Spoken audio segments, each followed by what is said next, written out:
Another one bites the dust, and that's a good thing. Goodbye to bad elements. Goodbye to another kid who didn't even know how to respect himself, as evidenced by that ugly neck tattoo. Good riddance to bad trash. Just look at him.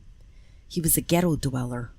Another low-life criminal who isn't worth the attention it would take to read his long list of horrific crimes. One only needs to look at that face and read the headlines to know that this creature deserved his fate. If a heroic officer had not taken him out, surely he would have raped somebody's daughter or robbed somebody's home or murdered somebody's son. These people have no morals, no sense of decency, no soul. They're just as dangerous and disruptive as every illegal alien, who by their very nature have no respect for the rule of law.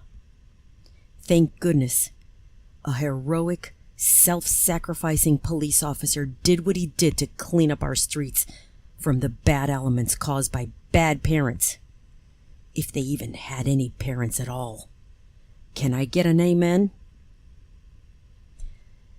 Hell no you can't, bitch. It's that brand of thinking that's as putrid and evil as what's being dished out by the far left. It's wrong on many levels. And here's why. I want to welcome back all my subscribers and first of all thank everyone who commented on my last couple of vids. Of course I do like to hear praise, but believe me, I also value criticism just as much, even if sometimes it really pisses me off. In particular, I do appreciate the criticism of a police officer who goes by the name 47 Bad Company. He had the good grace to post a long, thoughtful explanation of why it is I was wrong to not side with the cops in the case of Tre'shun Wilson's murder. I can see how he would accuse me of being dishonest. I didn't do a statist explanation of the circumstances. I only spoke as if I assumed everyone who would watch would understand reality versus fiction. But I really do know better. It was only after I got my first couple of praises that I realized maybe I should have given more details. So I did that in the description. As for what a statist explanation is, statism is actually a religion. I see that very clearly now, and most of the people with whom I associate see it, but I have to always be mindful that the vast majority of people out there, everywhere on this planet, are very much plugged into this statist matrix. Let me see if I could give some example to explain what it is I'm talking about. Okay, so imagine you're a parent who has never heard about a disease called hemophilia. Now imagine that their child dies because of it. Just as a reminder to everyone, hemophilia is a genetic disease that causes people to bleed to death because of a lack of a clotting factor, okay? Now imagine that the parents had never heard of this and they didn't know their family was at risk and their kid dies. If they are heavily indoctrinated into some religion, they might believe it was a punishment from the Almighty. Now imagine that no amount of scientific explanation will get the parents to recognize that there is no such divine punishment. That stubbornness to ignore facts is utterly and completely the result of religious indoctrination. It's dogma. Unfortunately, often no amount of reasoning, evidence, or anything will get the ultra-programmed to see the light. That's very similar to the statist beliefs, with the added bonus that the statist programming is even more difficult to shed. We're told there are laws to obey, that anyone with a sense of virtue will recognize those laws to be legitimate and will obey them. And the disobedient will be punished whether they even knew about the law or not. Because remember that old adage, ignorance of the law is no excuse? Well, according to new laws, if you're a cop, it is an excuse. Which is why that's all such religious bullshit.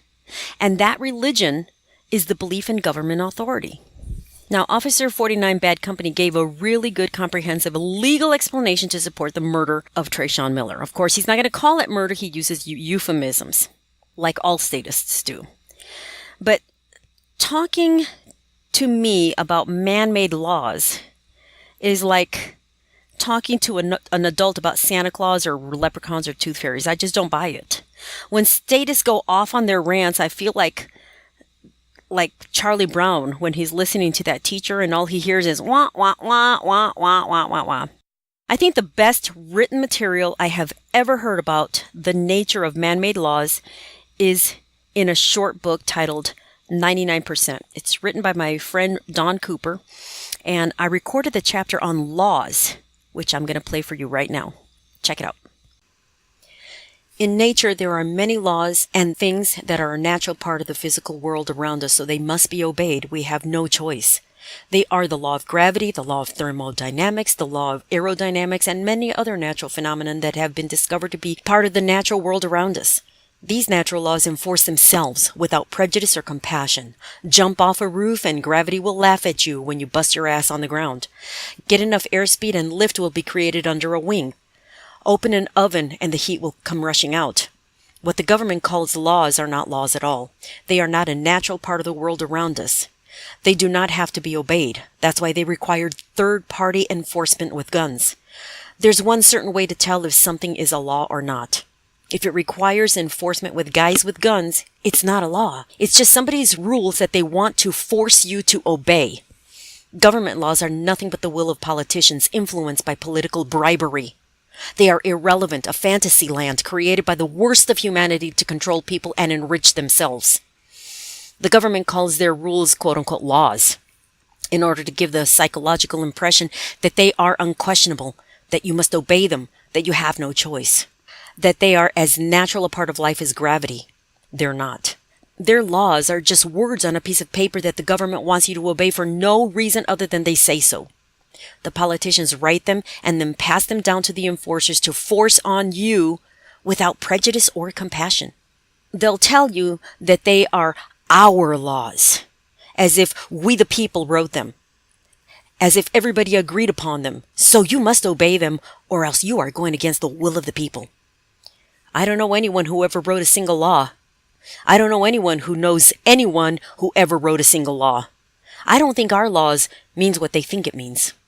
Some will argue that government laws are the price we pay for a civilized society, as if the will of politicians, complete strangers with a long and dubious history of lying, conniving, and corruption, can determine the morality of the man. A moral man is a moral man despite the government's laws, not because of them.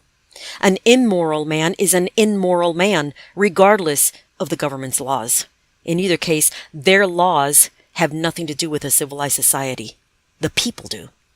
The morally bankrupt who turns to the government's laws for his moral compass is a dangerous man and not a man to be trusted. He's the man who would have returned runaway slaves to their rightful owners because it was the law, even if it meant he had to injure or kill the slave in order to do so. The law is the law. He's the man who would have called the police on his neighbor for drinking a beer during Prohibition because it was the law. Even if it meant his peaceful, hardworking neighbor went to jail, lost his job and family because of it. The law's the law. He's the one who would have called the police on Rosa Parks for sitting in the front of the bus because it was Jim Crow law.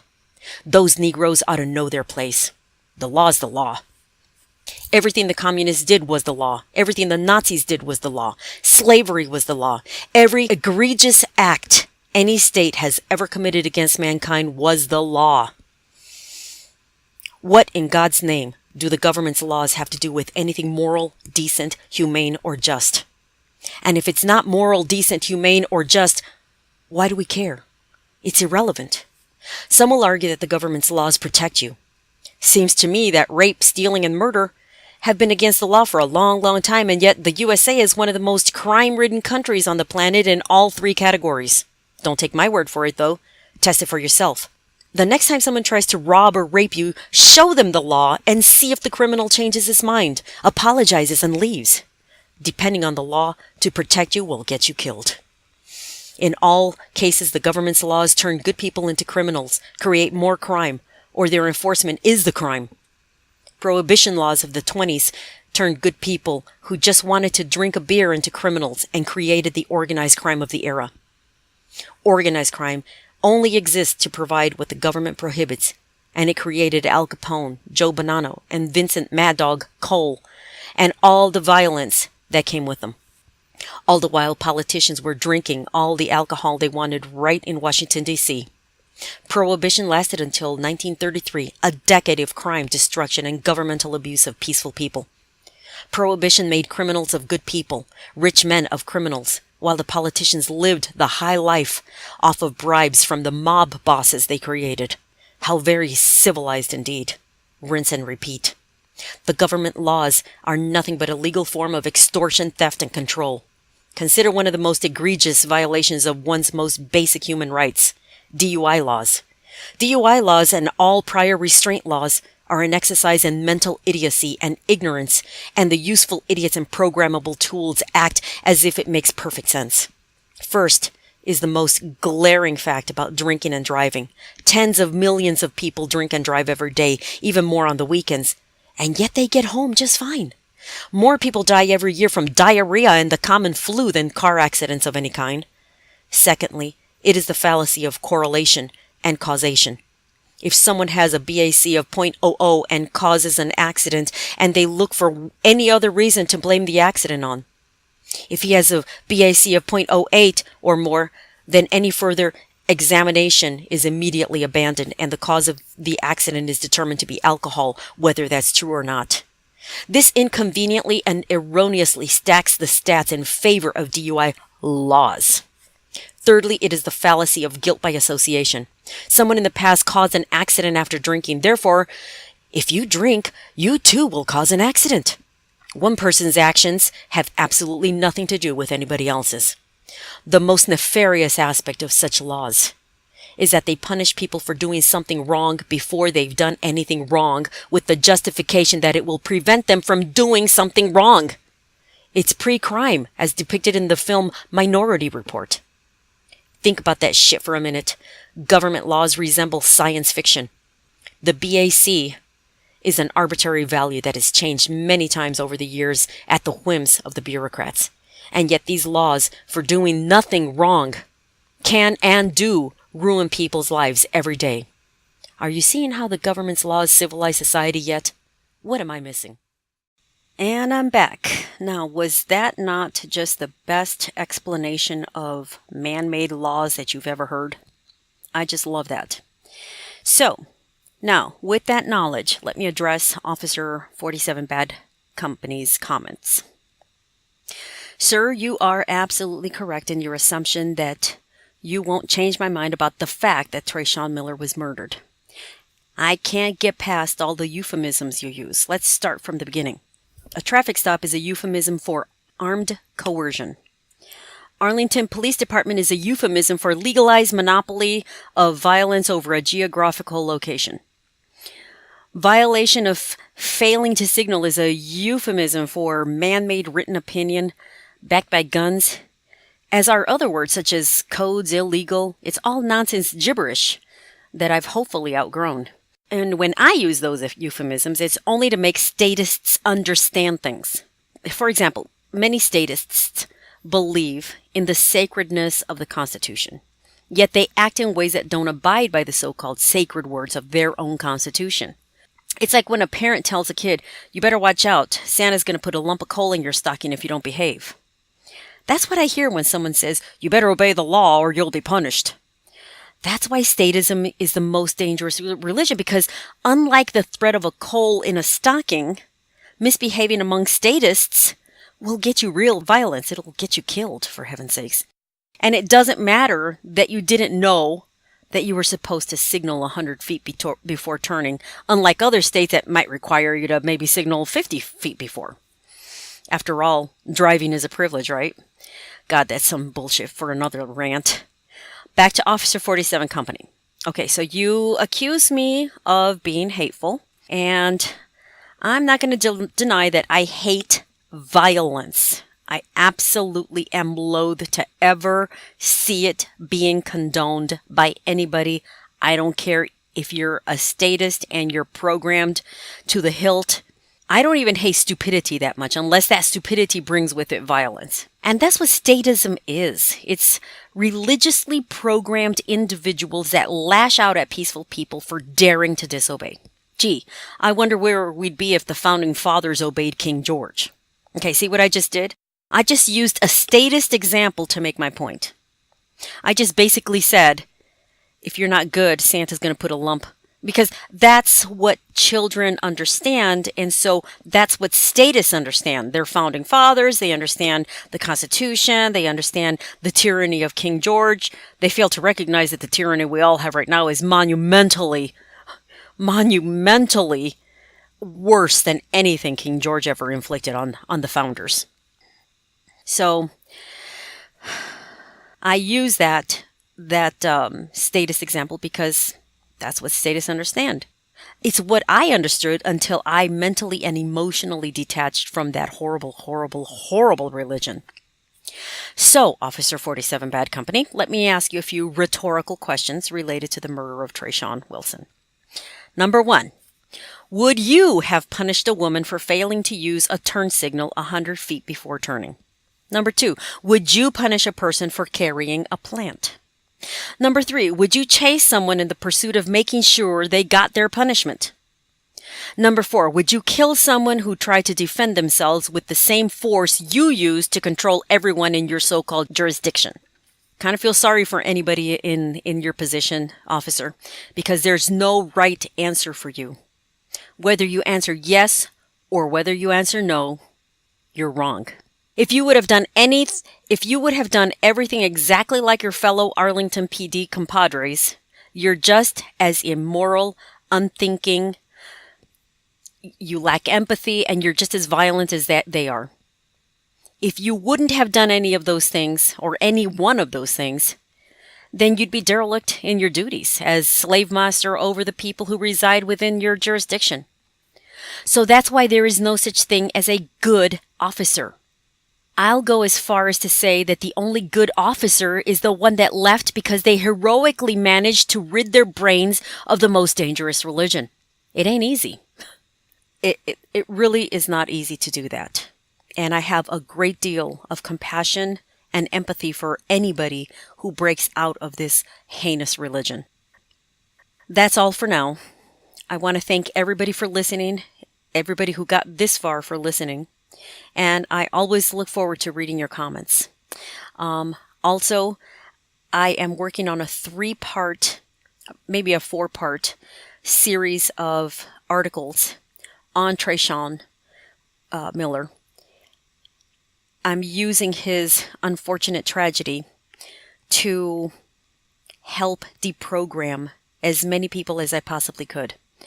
I'm doing the best I can. If anybody has any suggestions on how I can improve my method, I'm all ears. And once again, thank you so much for getting this far. Thank you so much for your support. Thank you, Officer 47 Bad Company.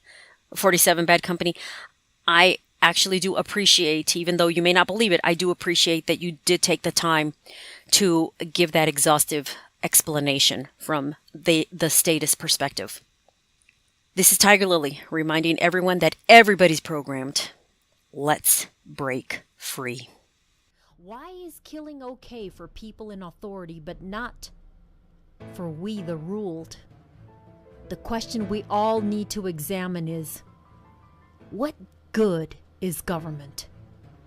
Can't humanity come up with something better than its irrationally obsessive superstition and worship of this thing that we call government?